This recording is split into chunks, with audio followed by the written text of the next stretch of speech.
And it still hasn't achieved anything in military terms beyond ethnic cleansing and genocide. It's very puzzling as to how they think that Hezbollah could be not even just defeated, weakened, to be frank. I think it's impossible. The Electronic Intifada. The Electronic Intifada. The Electronic Intifada. This is the Electronic Intifada Podcast. I'm Nora Barrows-Friedman. And I'm Asa Winstanley. Welcome to the Electronic Intifada Podcast. Now, since the Palestinian resistance in Gaza began what it calls Operation Al-Aqsa Flood on the 7th of October, Israel has been carrying out a devastating genocidal war against the civilian population. And this has killed at least 23,000 people and counting. But Israel and its US and European backers have also been threatening to expand this war into a regional war, one which could stretch from occupied Palestine to Lebanon, Syria, Yemen, and even possibly Iraq and Iran. Now, and indeed, all these countries have been the target of US or Israeli bombing attacks since the 8th of October. But regional military powers have not been sitting on their hands. On the 8th of October, Hezbollah, the Lebanese resistance faction, joined the battle against Israel. And since then, they've been trading fire on the northern border of occupied Palestine with the Israeli forces. We're very happy today to be joined by Amal Saad, a world-leading scholar of Hezbollah and the resistance axis, and she is a politics lecturer at Cardiff University in South Wales and was previously at Lebanese University in Beirut. She's the author of many things, but notably the book Hezbollah, Politics and Religion. Amal, thank you very much for joining us today. We know you're extremely busy, so we're grateful that you found the time for this discussion. Thanks so much for having me. Great. So we're going to talk later on in the podcast about the resistance axis and about the Western left's, or we could say misconceptions among the Western left of Iran and its relations with Hezbollah. But first of all, let's start at the beginning for viewers, any viewers and listeners who might not know. Who are Hezbollah and why have they joined the Palestinian resistance's war against the Israeli military since the 8th of October? Well, Hezbollah are a military resistance movement on the one hand, and on the other hand, they're also a political party in Lebanon. Now, they started off as a military movement in 1982 that was born as a result of Israel's invasion of Lebanon then. And they very successfully resisted Israel over that time. And by 2000, Israel unilaterally withdrew from South Lebanon as a result of Hezbollah's military activity. And in 1992, they participated in parliamentary elections, the first of its kind after the Civil War. And they've been participating since. And in 2005, they also joined the cabinet, the government, for the first time. So they've become also very sort of active players in the political system. They're an entrenched part of the state. And they're the only group in Lebanon which has been allowed to retain its arms after the end of the Civil War in order to continue to fight Israel and to act as a deterrent to Israel. Could you give us a bit of an overview of what the arm wing of Hezbollah has been doing since the 8th of October? Against Israeli targets? Right. So Hezbollah, for the first time in its history, has opened up the northern front fully on behalf of the Palestinians. In the past, they, whenever that front was open, it was for, because of Lebanon. So this was the first time in their history they took the initiative and launched cross-border strikes against Israel. Now, they started off by targeting surveillance equipment, watchtowers, etc. And they'd sort of blinded Israel in that sense, so that it did serve a strategic purpose. They also targeted military bases and barracks. And so progressively, their targeting became more frequent, and it sort of increased in quantity and quality. They even, fired at the Iron Dome several times. They actually targeted the Iron Dome. So there have been different. They've taken down Israeli drones, and they've hit Israeli settlements in response to Israel's targeting of Lebanese civilians. So the number of attacks or operations, I think, is around 700 now from October 8. They've used quite sophisticated weaponry, I think. I mean, obviously, just a very small sample of their weapons arsenal, but they've used, like the Burkan missile, which has a heavy warhead. They've used precision-guided, anti-tank guided missiles. So they have increased also qualitatively in terms of the types of weapons they've been using and the targets and so on. I've got a few bullet points here from one of Hassan Nasrallah's speeches of some of this stuff. Hassan Nasrallah is, of course, the leader of Hezbollah. And he said in his 5th of January speech that there's been an average of 6 to 7 military operations every day. 48 Israeli frontline posts have been hit. 50 targets behind the front line. 17 settlements have been hit. And he said the targets were tanks, armored vehicles, and also technological centers, monitoring centers worth hundreds of millions of dollars. And there's been a kind of, I guess you could say, a low intensity war in the north. I would say it's more than that. I think it's a misnomer when people say low intensity war, because low intensity warfare usually involves sort of very guerrilla groups, first of all, fighting against state actors. And they also involve sort of much more basic weapons like IEDs. They don't involve like missiles and things like that. So the targets, the sort of targeting and weapons that Hezbollah has used, and the very fact that Hezbollah is not a regular guerrilla group, it's a hybrid force that I would say become even closer to a conventional armed force now than it was in 2006. And even then it was a hybrid force. So looking at these different indicators, I think it's more sort of apt to say it's a moderate intensity war. It's not a high intensity war yet. No, it's not like the war that Hamas and Islamic Jihad are fighting with Israel in Gaza. So it's a moderate intensity war, yes. And could you give an indication of the kinds of weaponry Hezbollah has, because it's more well armed than the Palestinian resistance, right? Oh yes, I mean it's obviously much more sophisticated in terms of weapons, in terms of training, in terms of size, on all these different sort of levels. Hezbollah is a much more powerful military force than Hamas is. In fact, it's been called by many military experts as the most powerful non-state actor in the world. And there is a reason for that. Well, part of it is, as you say, that the weapons. So Hezbollah possesses weapons. Obviously, no one really has facts at their disposal. It's quite hard, but just looking at different sort of reports, right, intelligence reports and others, Hezbollah does seem to have a vast arsenal of, it's reported 150,000 rockets and missiles. And of those, a large number are precision guided. It's got ballistic missiles. It has, anti-tank guided missiles that are sophisticated. It also has a vast array of drones, and drones have become sort of the weapon of the future, and we're seeing that now.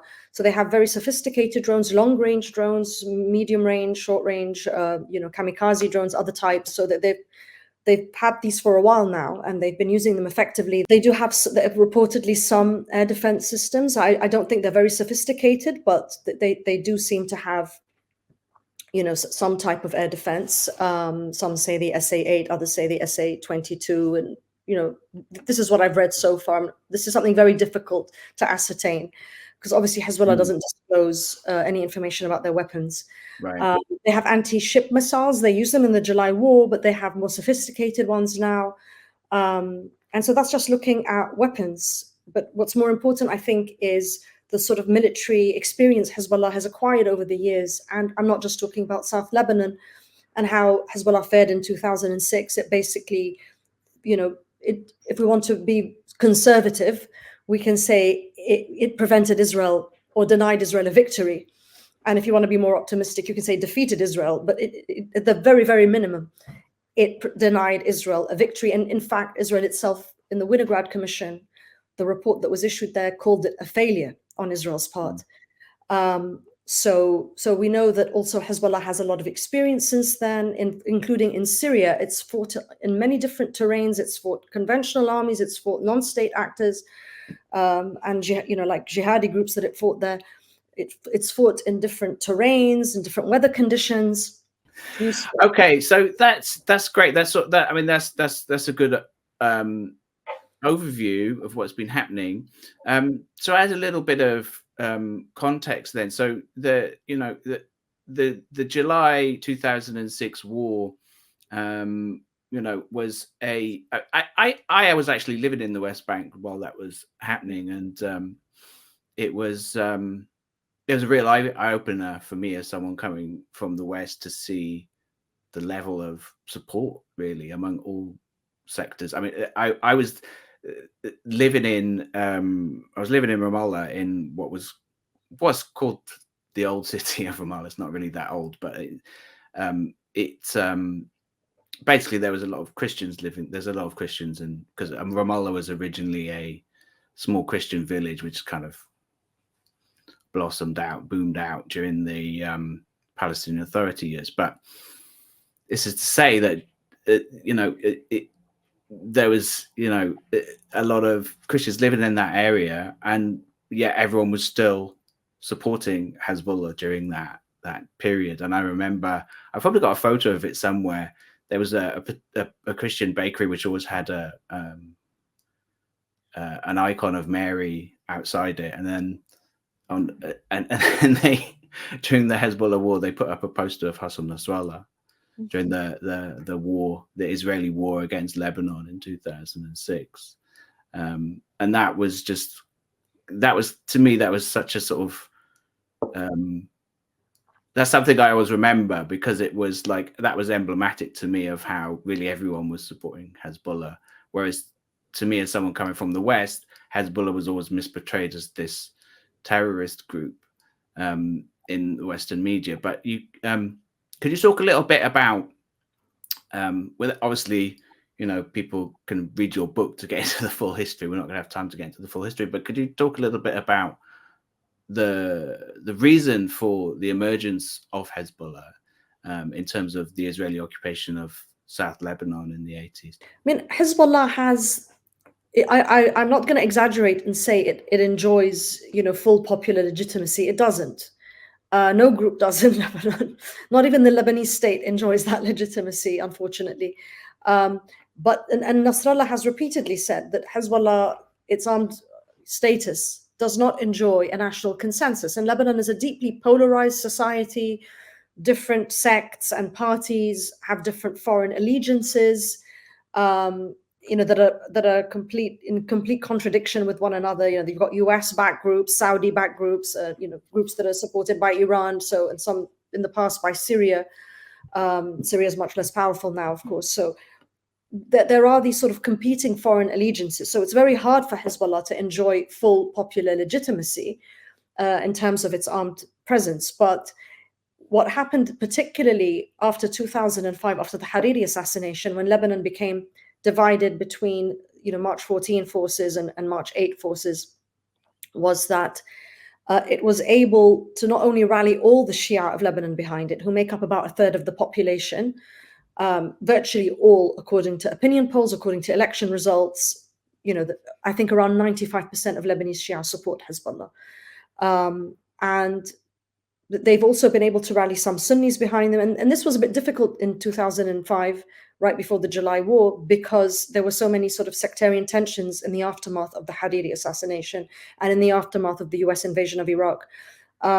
So over the years, it managed to, I think, rally other groups behind it, and especially the Christians. So the Christians, under the leadership of the former president, Michel Aoun, who headed the Free Patriotic Movement, at the time, they were much bigger than they are now. And so, we could say Hezbollah enjoyed maybe a very, I don't want to say half, but a very large segment of the Christian population as well. And you would see, like in a lot of the Hezbollah rallies, you would find many Christians who attended those rallies. So it did have some cross-sectarian support. Now, that support, obviously, during the July war, it peaked, because at wartime, usually when any group resists Israel, this is this case for Hamas today. You can look at the figures, like before the invasion and during the invasion, they skyrocket. So most Lebanese, even sort of more right-wing Christian groups, a lot of them also as well rallied behind Hezbollah. A majority of Sunnis rallied behind Hezbollah. This was 2006, when sectarian tensions were at their peak. Now, since then, there's been, thankfully, a desectarianization in Lebanon. We've got much less sort of sectarian tensions than we did in the past. I'm talking like the last 2-3 years, this has been the case. And today, in fact, looking at sort of public opinion in Lebanon, it's clear that the overwhelming majority of Sunnis support Hamas and Islamic Jihad. They support the Palestinian cause. Obviously, the overwhelming majority, over 95% of Shia do as well. The Druze do as well. The Muslim sect, they support the Palestinian cause. So I think it would be logical to expect these other sects to transfer that sort of support to Hezbollah if Israel attacked Lebanon. And obviously many Christians support as well. I left out the Christian community. So, it's still hard to gauge exactly, in terms of percentages and figures. But I think the overwhelming majority of Lebanese, would support Hezbollah in any war with Israel. So I don't think one can count on sort of like many sort of Western observers believe that, or Israelis say, that Hezbollah is constrained by internal considerations, that it wouldn't win public support. Well, even if it doesn't have that now, which is also questionable, I think they do have a majority support currently for their activities along the border. They would definitely have over 75% support. And I say that figure because that was the figure, around that figure in 2006. So it's a much less hostile environment for Hezbollah. The government itself is not an anti-Hezbollah government, as was the 2006 government, which was led by the Prime Minister Fuad al-Sanura, who, according to WikiLeaks, was actually conspiring with Israel against Hezbollah, as were many March 14 politicians, calling on the US to push Israel to destroy Hezbollah, destroy South Lebanon. So we do not have such a government in place today. Let's bring it up a bit more up to date then, and let's talk about the killing of Salah Hariri. Salah Hariri was Hamas's deputy political leader, and he said in a phone interview with Al Jazeera on the 12th of October that the 7th of October assault was what he called a preemptive strike against an upcoming Israeli attack, and that it caused chaos amongst Israeli occupation forces. But Hariri was also involved in Hamas's indirect negotiations with Israel over the prisoner swaps that Hamas is proposing between the Palestinian resistance and Israel. Now, Hariri and several others were killed in what was an apparent Israeli drone strike targeting a southern Beirut suburb on the 2nd of January, so last week as we're filming this. Israel's former UN ambassador Danny Danon posted on X, formerly Twitter, saying that the bombing was carried out by the Israeli military, the Shin Bet, the Mossad, and the security sources. In this tweet, he thanked them for that. Now, there was no official confirmation of this claim. The Israeli spokesperson Mark Regev even claimed that it wasn't an attack on Lebanon as a state, and that he said something along the lines of whoever did it, they had beef with Hamas.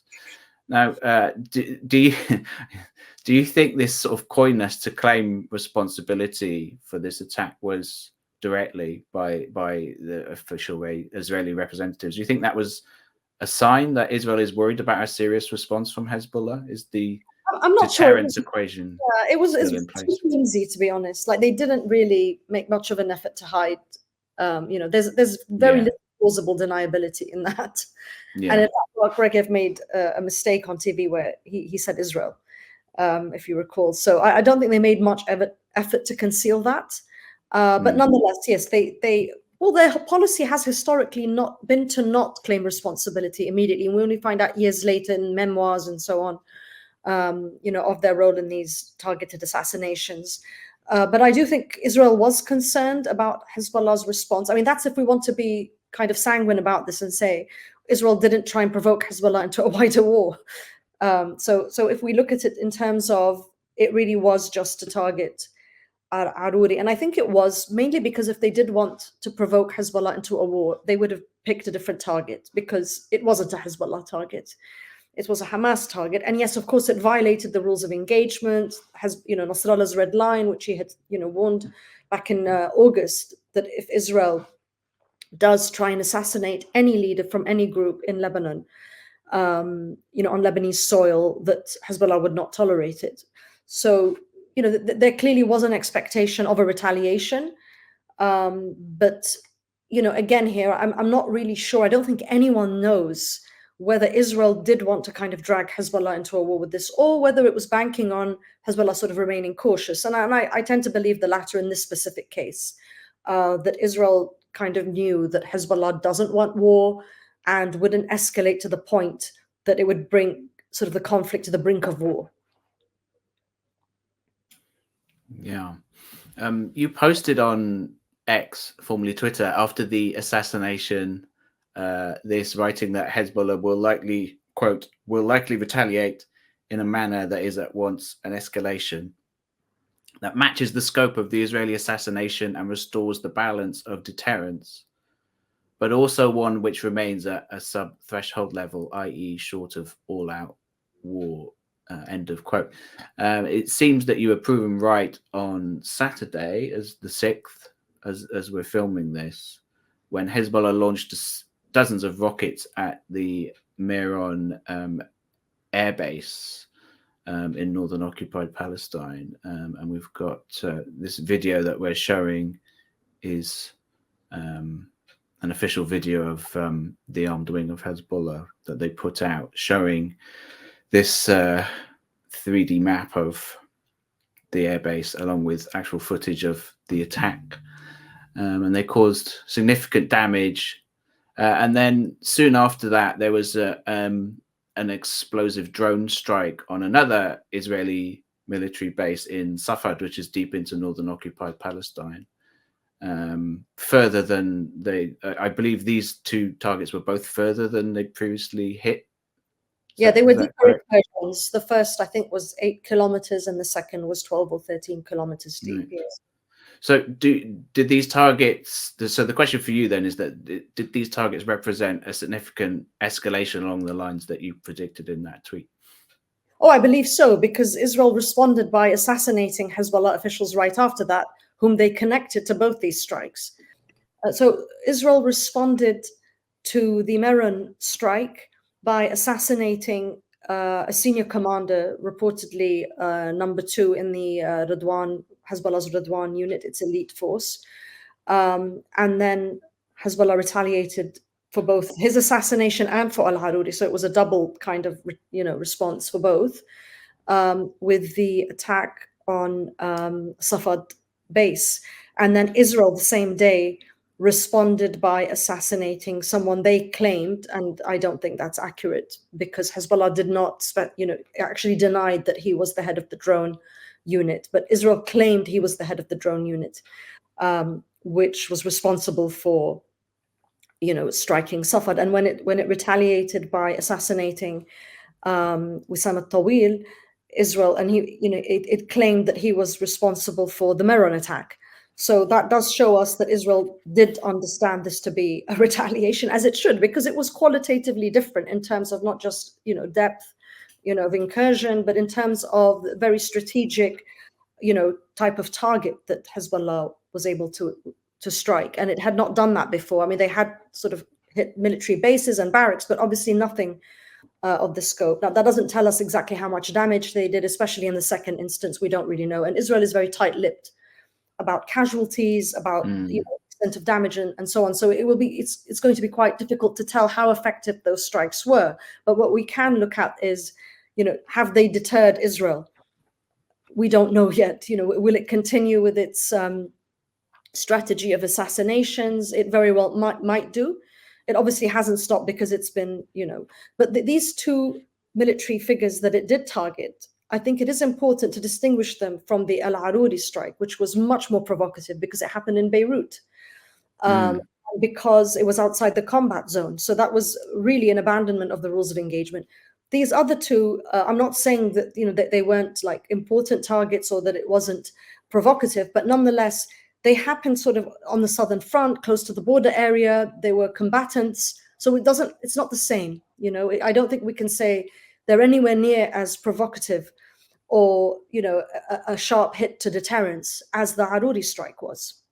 So let's go back a little bit to the beginning. When Sayyid Hassan Nasrallah made his debut speech in November, since the beginning of Israel's genocide in Gaza, you wrote that in the following days, you wrote that many people seem to have viewed Nasrallah's speech as a sign of de-escalation. I disagree. And then you said that the speech was addressed to the US first and Israel second, and that Hezbollah is in fact ready to go to war with both. Hezbollah has made, Hezbollah's leader Hassan Nasrallah has made a series of speeches since then, and where he talked a great deal about Israel's attacks in the Gaza Strip, where he talked about the Palestinian resistance. There was a lot of, he gave a lot of ownership to Hamas's military operation on October 7th to the Palestinian resistance. There was a clear kind of distance that some may have interpreted as kind of a distance. I'd like you to address that. I want you to talk about the most significant points he made, what your reading is of that interpretation, and maybe perhaps even address that, in the aftermath of that speech, there were some people who viewed it as kind of a de-escalation, as falling short of like an announcement of an all-out war against Israel in defense of Palestinians. Others have maybe correctly interpreted it as, a sign of the level-headedness and the cool-headedness that we've always seen from the Lebanese resistance. So can you explain why he didn't announce an all-out war, perhaps in reference to Hezbollah's doctrine of what some have referred to as the escalation ladder? Yeah, well, I'm going to sort of conflate here a bit the first and second speeches that he made, because they, one built on the other. And so I'm just going to treat them both as sort of the same speech. In that speech, I think I recall a lot of people, a lot of supporters of the Palestinian cause were very disappointed because they wanted Nasrallah to declare all-out war on Israel. And as someone who's been observing Hezbollah for decades now, I thought the very fact that Hezbollah was engaged in moderate intensity war was huge in itself. And I did not expect Hezbollah to launch all-out war. And if they were going to, they were not going to declare it, because generally speaking, it's not just Hezbollah that doesn't do that. No army in the world does that. No army in the world that actually has a real plan to initiate a war, in that sense, is going to declare its aims and take away the element of surprise. So I would have been shocked if Nasrallah did that, and especially someone like him who's not given to bombast or bluster or anything like that. And that's why Israel takes him very seriously, in fact, and his speeches are so eagerly awaited all over the world, and particularly in Israel, because they tend to believe what he says, unlike many other Arab leaders.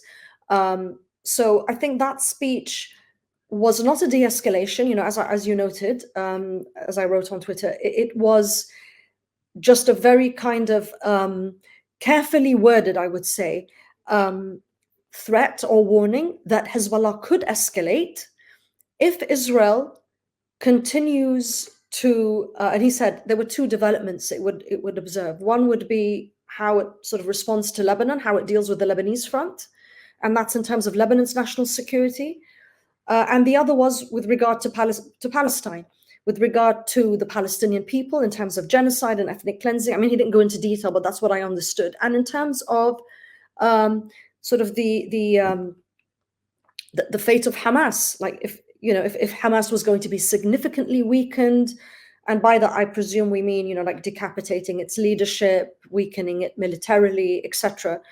And those are the conditions under which Hezbollah would then sort of be forced to go and launch an all-out war.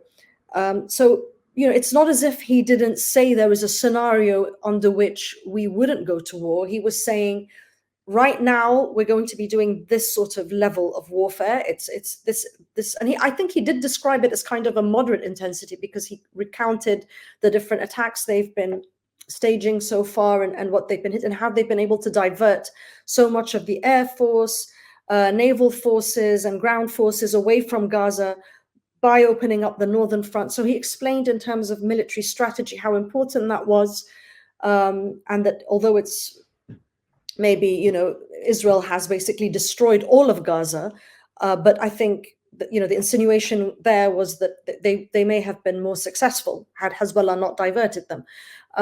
So in terms of targeting Hamas, I mean. Also in the first speech, I think it was really important that he highlighted the role of the US. And that's why, that one understood from this that Hezbollah is aware that if there is an all-out war, if there is a full-blown conflict, that the US would be an active co-belligerent in it, and that Hezbollah was fully ready to take on not just Israel, but the US as well. And that the US was, in fact, kind of the main architect of this war, in the sense that although the Israeli, government wanted a war, but that they wouldn't be able to get one without US support. And so it was, the fact that Nasrallah was threatening the US, he was actually threatening the US and saying, we are more than ready for this, and as are our allies across the region. So, I think those were the main points of that speech. And since then, he's had other speeches, and it's all sort of built on this, and it's been a continuation. He's also going to speak on Sunday. So that's something we also have to look out for, yeah.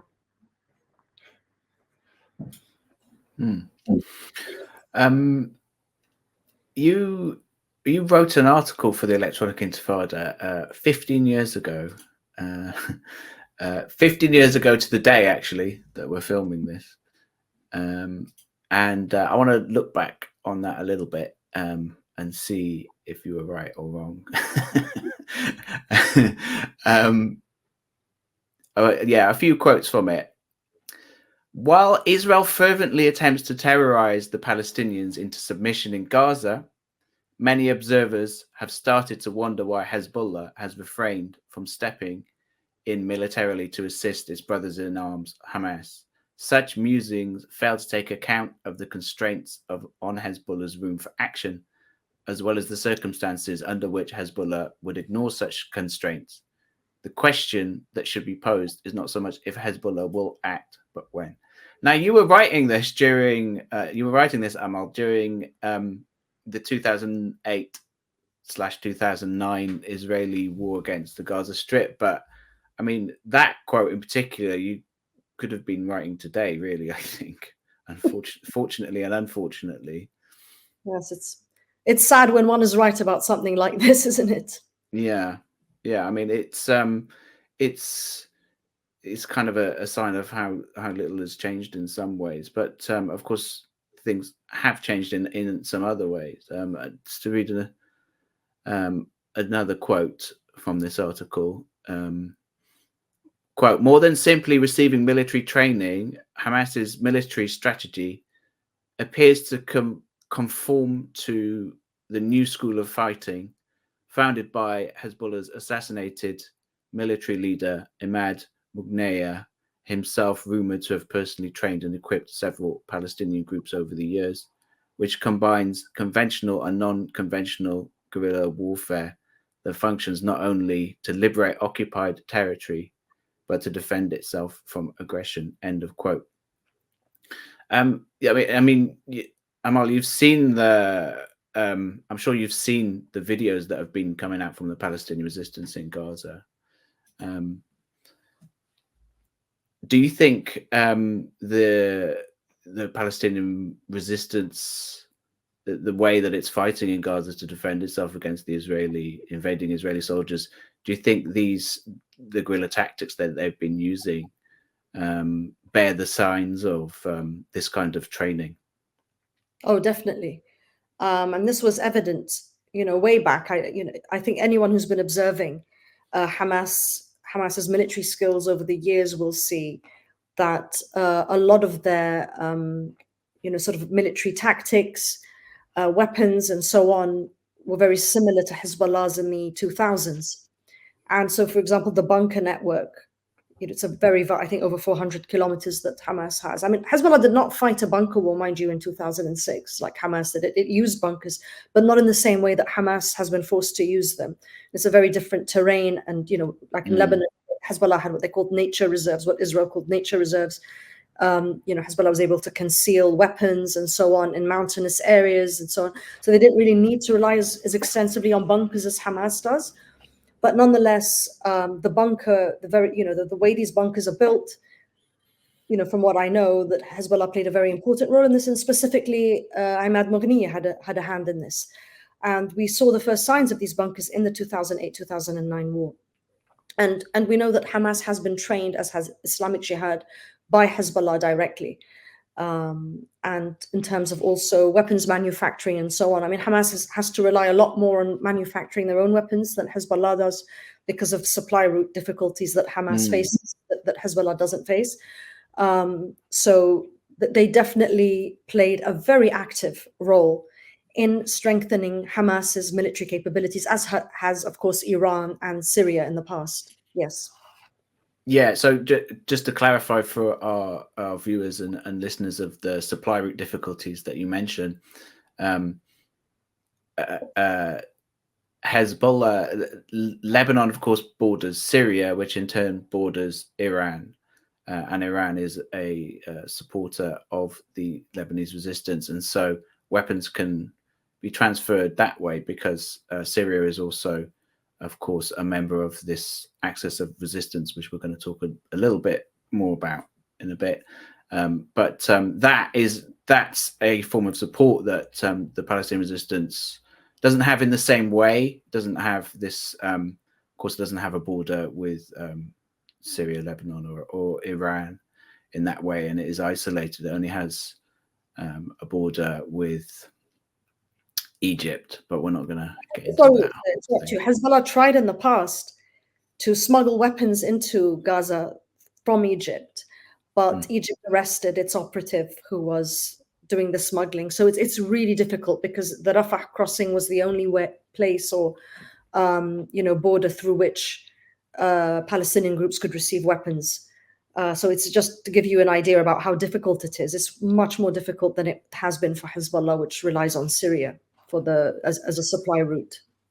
Yeah, that's fascinating. I mean, the Palestinian resistance in Gaza obviously faces these sort of geographical limitations, structural limitations, in the same way that the Lebanese resistance doesn't. And it seems that, again, we don't have any inside information here, but going from what we can see, in terms of videos and publicly available information, it seems that Hamas and Islamic Jihad and the others Palestinian resistance factions rely on domestically manufactured weapons. Which is why it's so absurd that Israel would even think of taking on Hezbollah, because if it hasn't been able to score a single military victory of any significance against Hamas, which has been, making its own drones, using commercial drones, and homemade weapons, and it still hasn't achieved anything in military terms beyond ethnic cleansing and genocide.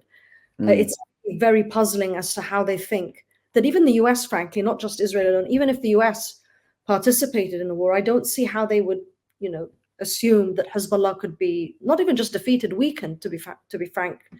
I think it's impossible. Yeah, fascinating. Okay, there's a couple more quotes here from your article.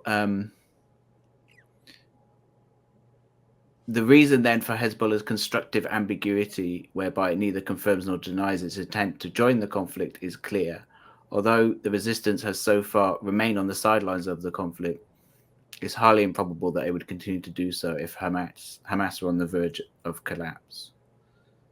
Yeah, again, interesting parallels, because you were making the same analysis today of that it's unlikely that Hezbollah would continue to keep the same level of its involvement, that it wouldn't escalate its involvement if Hamas's military wing were on the verge of collapse. And as you just stated, it's not like there's been no significant, there's been no real military achievements by the Israeli military against Hamas.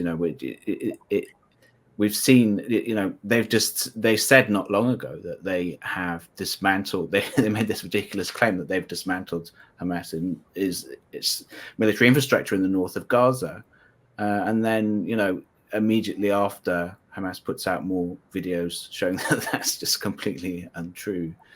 I'm also curious about this idea of constructive ambiguity. I mean, if you could talk about that, because that seems to be the mystery of the ambiguity of the Lebanese resistance's supposed not intentions, but the extent that they're willing to go creates a lot of anxiety in Israel. And I'm very curious about this interpretation, which you can see both in their discourse and in their actions. And if you could talk about that. Did I use the word constructive ambiguity? Did I actually? You did, yes. Nasrallah used it in his speech. I think it was the first or the second speech. And I'm wondering, did I put it in quotations? I don't think you did. No. So it was a quote. It wasn't a Nasrallah quote. No, you're just a genius. I wasn't quoted because I'm trying to remember. Did he use this term? No, it's your. There's no quotes. It's your. Okay. It's your So turn. He's only used it recently for the first time in regard to the strategy. Oh wow! Yeah, I just realized that. I thought I was quoting him when you read it. Okay. Well, you may have been quoted him, but if so, then there's look no at that. indication you were. Yeah, it's not indicated, and I think it's interesting because, as you say, it does function as a form of psychological warfare. And what's interesting about Hezbollah's psychological warfare is, so, in propaganda, you've got, white propaganda and gray and black, and, they all have different elements of lies or untruths. And so with white propaganda, it's just objective facts. And I think Israel does view Nasrallah's psychological warfare as sort of constituting white propaganda, because he doesn't lie. Actually, he just withholds a lot of truth. He withholds a lot of information, but he doesn't actually state lies. So he prefers to say very little. And that's been very effective. And I found it most effective myself because in his speech, the one in which he was supposed to threaten, the one before last, right after Al-Aruri, the assassination, he left it till the very end. It was quite tantalizing because we were all waiting for him to say something. And he didn't until the very end of the speech. And he just said like one sentence, like, this is not going to go unpunished. And he just smiled. And I believe that even the smile was, by design. It was designed to cause that kind of anxiety and uncertainty in Israel. So there was this fear, after his speech, the Israelis were saying that, they were preparing the Northern Front for all contingencies, and even Tel Aviv and so on. I think he's quite adept at this form of warfare and this constructive ambiguity. Hezbollah, as I said, most armies in the world, most leaders will not disclose their military plans in advance. I don't think this is unique to Hezbollah, but I think what is unique is the way Hezbollah conducts its psychological warfare does seem to be effective, because Israel always sort of responds to that quite immediately. And we can see the effects of that. And the fact that Hezbollah doesn't actually lie when it does make these threats. So yeah, I think that's something to look out for in all of his speeches. It's what makes them effective. The lack of lying. Yeah. Before Tamara's going to take us on to move us on to the axis of resistance, but before we do that, just I just want to point out that Hezbollah, like what Hezbollah has done since the 8th of October, is really, it's really significant. People, as Tamara mentioned earlier, some people may be posting online and as you mentioned as well, maybe a bit disappointed. Some sort of pro-resistance people maybe want to see Hezbollah doing more, and people saying things like that. But if we look objectively at what has been achieved, I mean, just you mentioned the sort of propaganda war in a way being carried out by Nasrallah. There has been these just regular attacks on the north of occupied Palestine. There's been certainly tens of thousands and possibly as many as 200 or so thousand Israeli settlers who have been displaced from the north of occupied Palestine. And I mean, that I think Nasrallah in one of his speeches, actually in one of his recent speeches, mentioned some of this, and he said something along the lines of that. Yeah, actually, I've got the quote here. It said, "Previously, any one of our operations that we've done recently would have resulted in Israel bombing Beirut and destroying neighborhoods." Yeah, that's true. I mean, he also mentioned in that speech something that a lot of people hadn't sort of taken note of, which was this was unprecedented. Hezbollah has never taken sort of the military initiative. Yes, in 2006, it did abduct Israeli soldiers, but that wasn't the same as sort of opening up a front. And Hezbollah was involved in a sort of low-intensity warfare, over the years with Israel. But this is very different because the front had been, very quiet, I would say, with the exception of Israeli, sort of violations here and there. And they have happened over the years, but it was relatively calm. And Hezbollah just opened this front. And that was something that was actually, this was offensive warfare, effectively. This was an offensive tactic. The strategy is defense, it's offensive defense, but it is actually initiating a war, much like Hamas's October 7 attack was offensive as well, in that sense, that they initiated an attack. So I think that is something one has to factor in that is qualitatively different from Hezbollah, like the 2009 invasion we talked about, when Hezbollah did no such thing. So there is a huge shift, I think, in terms of strategy. And I do think, although you pointed out, Tamara, earlier, that Nasrallah sort of emphasized Palestinian ownership of this attack. And I think that's an important point. And that is something that Hezbollah has always been very careful in terms of, because Palestine is not just an Arab and an Islamic cause, but also a national cause for Palestinians, and that they are at the spearhead of their cause, and that no one can come and sort of decenter them and take center stage. So Hezbollah has always been very wary of that and has always left it to the Palestinian groups to lead their own struggle, and if they need support, that would come, and of course it did. But I do think that all these groups in the resistance axis, all these actors, do strategize in terms of long-term military strategy, and I don't think it's a coincidence that both Hamas and Hezbollah initiated attacks on Israel. I do think it is part of a wider kind of what Iran calls forward defense strategy. And we might be seeing more of that over the years, especially given that Hezbollah and others in the resistance axis have been talking about a great war for some time, which they consider inevitable. And so what we're basically looking at today isn't a case of if, it's when. Again, like I wrote in 2009, it's like, when will this great war happen? That will be a high intensity warfare. It will be the same actors we're seeing now, even more. I presume Iran would join the fray then as well.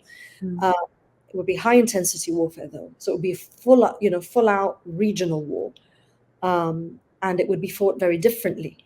And obviously the expectation is on the other side, the US would be a co-belligerent in such a war. So the only thing that no one is certain of is, will this happen today, or will it happen in 5 or 10 years? Only time will tell. So I do think this is going to be, that war is going to be, it is inevitable, I think. I don't see how that can ever be avoided so long as Israel continues to exist in its current state.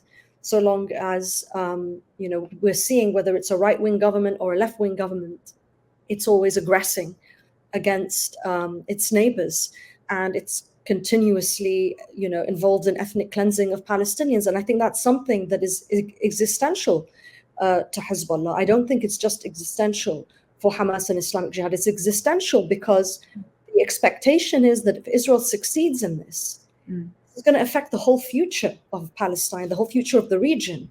And that if the Palestinian cause, falls, if it collapses, then Lebanon is definitely next.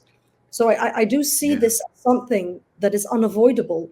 At least this is how Hezbollah views it. Yeah, I think people in the West don't too often don't understand this, that it is not just a Palestinian issue in that respect, in that regard, because it's highly likely that if Hezbollah didn't exist, it never existed, there would probably be Israeli settlers in South Lebanon now. That's very true. Yeah, that's something Hezbollah has actually spoken about in the past. That because Israel, when it invaded Lebanon in 1982, it reached Beirut, and it took a few years. It was until 1985. It took 3 years for them to withdraw their forces to the security zone, which was a belt or security belt, and they basically occupied that area along with the South Lebanon Army, a group of militia of collaborators, and they held on to that until the year 2000. But the fear was that if Hezbollah didn't try and repel them, that they would keep expanding and forming settlements. And Israel's plan was to annex. It still remains. They still talk about Eretz Israel, is to expand. So this is what I mean by, if Israel continues, to behave as an expansionist state, then I do think the Great War is inevitable. Mm-hmm. Yeah. This may be like a half-baked question, but it's been on my mind. I mean, what we've seen in the Gaza Strip over the past, now we've entered the 4th month, has been just a complete mask-off moment for Israel. I mean, at first, when they were beginning their calculated and systemic attack on hospitals in Gaza, they were making a lot of excuses for it. They were talking about tunnels under the hospitals. They were talking about Hamas operating. Now they attack hospitals and don't even try to justify it. So this Israeli, it's not even a mode of fighting, this just complete genocide that they've launched in Gaza. Do you think that's had any effect on the equation of deterrence for Hezbollah? Do you think that they interpret Israel's mode of warfare differently? Because Israel's fighting Hezbollah very differently in the north than it is attacking Hamas in Gaza. Is this a misguided reading? What do you make of that? That's a good question, because it's like, under this current regime, it's like the gloves are off, and it's not just for Israel, but also the gloves are off of the US, of Western powers, and sort of genocide has become normalized, and so has ethnic cleansing, and now they have sort of euphemisms for these things, like collateral damage and voluntary transfer and all the rest of it. So it's seen as extremely sinister and worrying, I would say, by Hezbollah, that Israel has now been given sort of the full political cover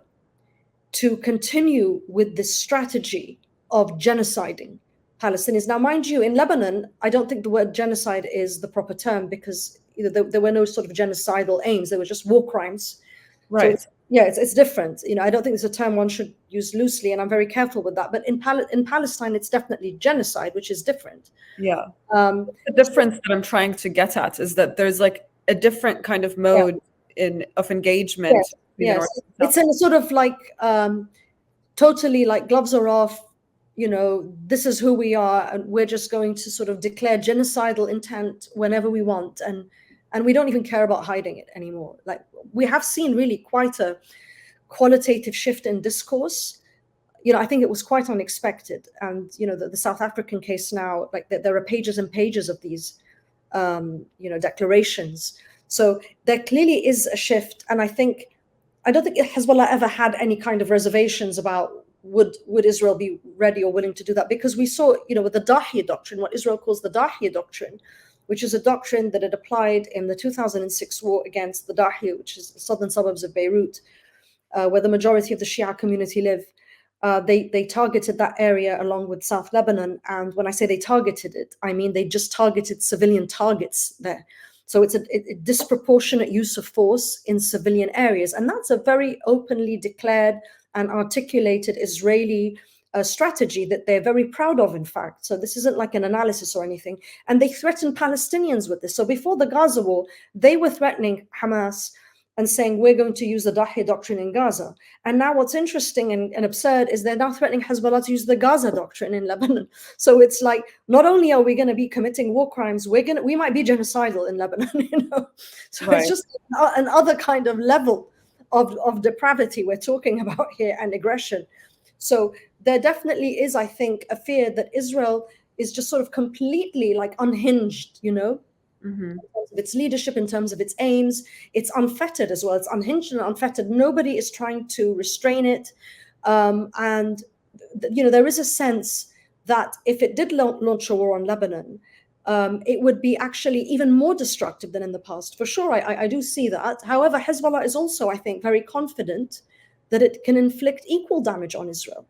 And with any war, like even though this would be an asymmetrical war, there is no doubt that Israel is militarily much more powerful than Hezbollah. And it's, you know, one of the strongest armies in the region, supposedly, in terms of, you know, military, you know, weapons and sort of hard power indicators like weapons and so on. Yeah, not in terms of, you know, actual fighting or military prowess or anything like that, just in terms of weapons and US backing. It is, you know, a formidable force, very sophisticated weapons and so on. But nonetheless, I think Hezbollah believes that in relative terms, it would, you know, it would prevent Israel from reoccupying Lebanon. It would be able to repel, as it did in 2006, an invasion, and it would thwart all of Israel's aims. And you know, that's even without other groups joining the fray. And Nasrallah has threatened that in the next war, Hezbollah won't be alone, that there will be tens of thousands and hundreds of thousands, even, he said, of fighters from across the resistance axis who would, you know, want to defend Lebanon. Yes. Yeah, and I mean, it's interesting you bring up the Dahi doctrine because the Dahi doctrine, this devastation, this intentional and large-scale devastation of civilian neighborhoods is driven by the aim of devastating the civilian population so much that they turn against the resistance. Yeah. Of course, this has never worked. It has only empowered the resistance and increased the support of the resistance among the civilian population. And the architect of the Dahi doctrine, the Israeli army's chief of general staff, Gadi Eisenkot's son and nephew were both killed during their participation in the Israeli army's genocide on the Gaza Strip. But kind of shifting gears, I'd like us to talk about Iran and the axis of resistance briefly. There is a clear emergence now of a unified mostly ideological, political and military confrontation of Israel, but also in a much more cohesive understanding of the confrontation of Israel is also a confrontation of US empire in the region. And I think that's a central understanding of why Ansarullah, Hizbullah, and Hamas, who they're confronting really in the region. So there's a lot on the in the Western left and the academic Western left that try to draw some kind of equivalence between Iran and the Israeli occupation, laughably. They make the claim sometimes that Iran uses Palestinians or the Palestinian question as pawns. I mean, not only is this a radical misunderstanding of empire and regional relations at best, I mean, it's also a cynical endorsement of US empire. Either way, it produces the same result. First of all, can you explain to our viewers and listeners what the axis of resistance is, what the nature of Hezbollah's relations with Iran are, and what your take is on such claims by the academic left? I think this view that Iran and the resistance axis have sort of been weaponizing the Palestinian cause, using Palestinians as pawns and so on, in a larger sort of strategic battle. First of all, that sort of view rests on the proxy theory, which is a view of the different actors in the resistance axis, which is essentially a US view, a Western sort of policy view. And it's quite a disturbing one, because it suggests that people in the region don't have legitimate grievances, first of all, that they don't have agency as well, that these different actors don't have their own agency, their own objectives and strategies and so on. So it's a very problematic view to begin with. And it's, the very term proxy is one that has been used now as a signifier for terrorist, and which justifies, US and other sort of Western attacks on the different groups that are called proxies. So it's deeply problematic. And so this view that the resistance axis is instrumentalizing the Palestinian cause is quite a historical one, in fact. And it's a form of historical revisionism, if anything, because what history has shown us, and this can be, you just very objectively, I'm saying here, you don't have to support Iran at all, or Hezbollah's role in Syria. And, you can even consider these Hezbollah and these other groups as terrorist groups. This has nothing to do with value judgments. This is an objective reading of history, is that Iran has been penalized repeatedly, from the Islamic Revolution onwards, for its support of Palestine. And in fact, every US administration has offered Iran, different sort of carrots in exchange for giving up the Palestinian cause. And there was one leaked document, in fact, in 2003 called the Grand Bargain. I don't know if you're familiar with it. It was supposedly attributed to Iran. And I'm not sure about, that I investigated this once, and the Iranians didn't. They kind of said we had nothing to do with this. But nonetheless, it's important because it's that view was dominant. In that document, Iran supposedly said, okay, you know what, we'll give up Hezbollah and Palestinian groups, and we'll accept 1967 territories if you just back off and let us, don't bomb us, sort of thing, and allow us to survive as an Islamic system or regime or whatever. And so that it clearly reflects, whether it's true or not, whether that actually did take place and was in fact authored by Jawad Zarif, as was claimed at the time by the New York Times and others, that the US was in fact pushing Iran to abandon the Palestinian cause and abandon its support for Palestinian groups. And in fact, in almost every kind of US discourse about Iran, we always hear about its support for terror, right? This is a common refrain. So what does that mean? That means the US acknowledges that Iran supports these groups. Forget Hezbollah for a minute, that Iran supports and arms these groups. That's what Israel's been saying. And Israel has always threatened to bomb Iran because of this. Why is Iran considered the number one enemy of the US and Israel? It's because it arms and supports, groups like Hamas, like Islamic Jihad, like Hezbollah that fight Israel. So to ignore that is really, it's a bit absurd, honestly, because these are historical facts. And the truth is that if Iran went back to the sort of the Iran of the Shah's era, where it was the US's policeman of the region, where the Mossad was active in Iran at the time, where it served imperial interests, where it served Zionist interests, it was considered an ally of the US. So if Iran would just shift, I think, to being what a so-called moderate actor, which just sort of is neutral, let's say, and doesn't, I don't think that exists in international relations, but if it just sort of withdrew support from these groups, I'm sure it wouldn't be facing any more threats.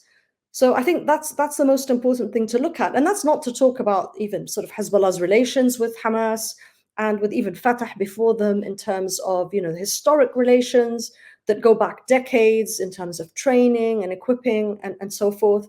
The very fact that it's opened a front now, the very fact these different groups that are supported by Iran, from Ansarullah in Yemen to the PMU in Iraq to Hezbollah in Lebanon, is that weaponizing the Palestinian cause? I don't understand how that could be still construed as anything but confirming that these resistance axis, whatever you think of it, even if you're a US policymaker, you would have to admit it is actively supporting and risking the security of these countries. Like Yemen is under risk now from US attack. Lebanon is under risk from Israeli US attack, but because it's sponsored by the US. Same with the Iraqis. They're being assassinated. The assassinations have started not just in Lebanon and in Palestine, but also in Iraq and in Syria. So we're talking here about, a Hamas official was assassinated in Syria, I think last week. That's what I'm referring to. So we are talking here about a risk to these different actors when they have intervened to support the Palestinians. So I think that's something that is extremely cynical for anyone to sort of ignore history and ignore objective reality and say, oh, they're just weaponizing the cause. What is the real relations then? Like, what? Explain, especially for maybe our viewers who might not necessarily know. What is the resistance axis, and what are the real relations between Iran and Hezbollah, let's say? Well, the resistance axis is, an alliance. This term actually emerged around 2008. And it was used more and more frequently by the actors themselves over the years. But it was, I would say, quite recently being used a lot more than in the past. So in 2008, so we had after the July war, obviously Hezbollah and Iran have always been very sort of, tight allies. And so has Hezbollah, Iran, and Palestinian groups. Those relations were strengthened after the war in Syria, Iran, Syria, Hezbollah. Now, obviously, Hamas, there was a falling out with Hamas in that period during the civil war in Syria, but then there was a rapprochement and, ties have been restored with all the different actors. So I think today we can talk about a resistance axis much more than we could back then. And back then, mind you, in the 2000s, Ansarullah wasn't part of the axis. And there was no Iraqi PMU until, after 2014. So it's a term that this axis has grown in size. Initially, it was quite small, and it expanded in size to incorporate these different actors, from Lebanon to Yemen. So we're talking here about an axis. Many people used to like to call it a Shia crescent, actually, just to sort of look back, because although the Syrian government is Alawite, it's considered Shia, and even though the population in Syria is overwhelmingly Sunni, they still sort of counted Syria as a Shia actor, and Iran and Hezbollah. So it was called the sort of Shia alliance, and the elements that Hamas and Hamas, which is a Sunni. Well, Hamas is Sunni, exactly, and Ansarullah, they're not Shia. They're not actually properly Shia. They're closer to, I know the Zaydi sect is considered a Shia sect, but they're closer to Sunni Islam, in fact. So it depends how you define Shia, really. But nonetheless, I think what's important is that they did try and sort of label it a Shia crescent to delegitimize it, to make it lose sort of popular support. Divide and rule.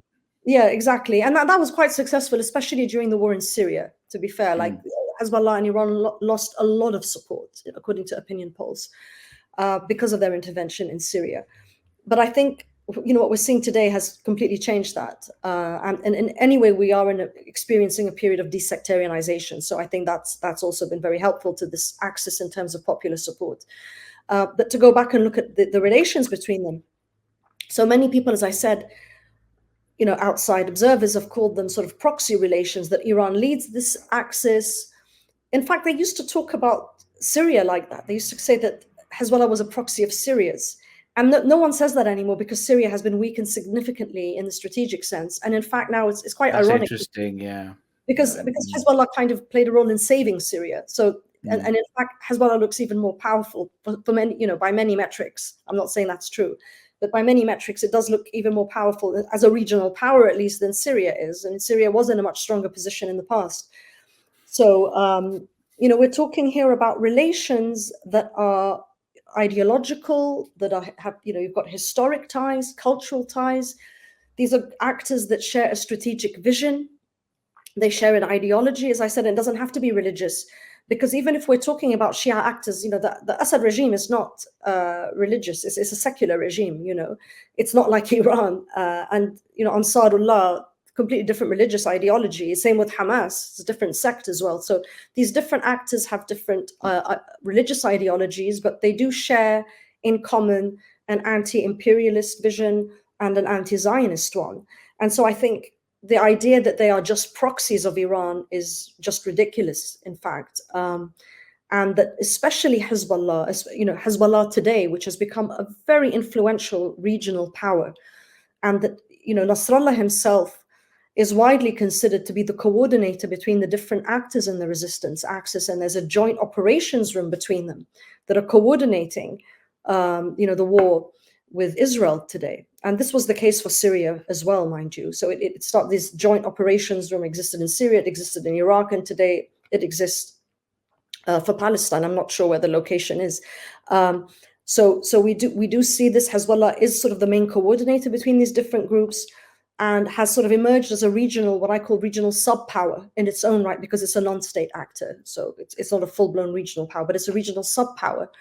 And so it's very, very difficult to conceive of the relationship between Iran and these different actors, and particularly Hezbollah, as one between a sponsor and a proxy. It enjoys a lot of autonomy. And I think the biggest problem is, because there is so much convergence in terms of their strategic objectives, people tend to believe that those objectives wouldn't be held by these actors if it wasn't for Iran. That doesn't make any sense, because none of these groups are acting against what they perceive as their own self-interest or their national interest. Now, other people might say, oh, that shouldn't be your interest, or that's not the national interest, but that's how they conceive their interests. So, just because they're in alignment with one another, that doesn't mean Iran is calling the shots and telling them, oh, go fight. Go fight on this front, or Hamas. Even more ridiculous were people who claimed that Hamas was acting on Iran's orders now. Like, can you imagine, after 75 years of, Israel's Nakba, it's an ongoing Nakba against Palestinians, that people would think that Hamas is taking orders from Iran and acting against its self-interest is absurd, no matter what you think of Hamas. Like, talk about your regular sort of US policymaker, that's an absurd view to have, because it's ahistorical. So what we're talking about here is a long-standing history of shared, historical experiences and traumas, even collective trauma in the region. This is what these different actors share. So they're going to act in concert, and they might have some minor differences here or there in terms of tactics and so on, but that's going to be the extent of it. So it's very oversimplistic, to put it mildly, to call them sort of proxies of Iran. Mm-hmm. It's part of the same effort. It's part of the same aim of also painting them as just akin to ISIS and, these like thoughtless, no strategy, terrorist, Islamist groups.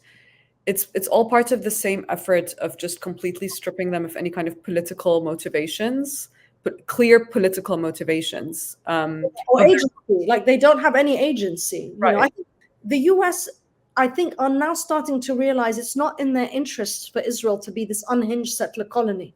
They'd like it to be an imperial outpost, but not a settler colony to this extent. It's a little bit of settler colonialism, but not too much kind of thing. So they do differ. Israel can only be useful to the United States if it's not a loose bull in a china shop. They need to have some kind of control. Otherwise, they're just a clear liability, a liability to internal domestic politics, a liability on the world stage as they cast the United States continuously as a pariah. I completely agree with you that, Israel without the United States would collapse in a week. We've seen a very clear example of that through the resistance assault that they led on Israel's southern, military outposts. But there's a fine line between being a useful outpost, a useful what did you call it? A useful a useful strategic outpost. Yeah. Outpost, and being just like an outright rogue Smotrich Ben-Gvir bull in a china shop. I agree with that, and I think that that actually Israel and the US's interests. People forget this, but Israel and the US interests do clash sometimes. It does happen. I mean, you just have to look at the case of Jonathan Pollard, the Israeli spy who stole US secrets for that, and there's there's a lot to be said about that, but we don't have the time to get into that. Well, you would never find, like the other day, I forgot which Israeli official, but even Netanyahu himself has sort of come out openly at odds with the US and have been furious at the way they're being treated by the Biden administration, and said, we can do our own thing. You don't tell us what to do. Don't infantilize us. I've had many such statements coming out of Israel. And that is something you would never see among the different actors in the resistance axis, because it's a completely different type of relationship, which is much more organic. It's not that it's more disciplined, it's more organic and natural, whereas this is a different type of relationship, clearly. I mean, it's called the special relationship, but only because of certain commonalities. It's by no means organic or natural. Yeah, and the US is largely fighting its own war in the region through Israel. So once Israel gets out of line, and I mean, what you're referring to, it was 𝐓𝐡𝐞 who basically spelled out very clearly Israel's intentions of ethnically cleansing Palestinians from the Gaza Strip. And Blinken and all the other psychopaths are saying, okay, well, this is not really in line with our full intentions. So it's the break is not one of ideology, it's one of strategy. And as long as Israel stays within the Yair Lapid respectability politics, wolf in sheep's clothing, I think the US would very much stay behind them. I mean, it's not like the Biden administration has walked back in any meaningful way from a single Trump policy that's I think they're just embarrassed, because this isn't just a sort of a respectable right wing. This is like a very sort of unhinged, marginal, fringe right wing. Exactly. Or at least some of these, not all of them, but some of them, like 𝐓𝐡𝐞 and others. So I wouldn't say it's embarrassing to the US. They haven't embarrassed them at all, unfortunately.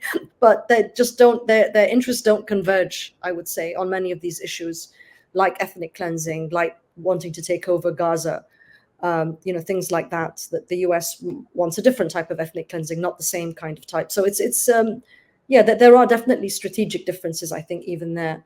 But Amal Saad, thank you very much for joining us today on the Electronic Intifada. It's been a brilliant discussion, and we really appreciate your time.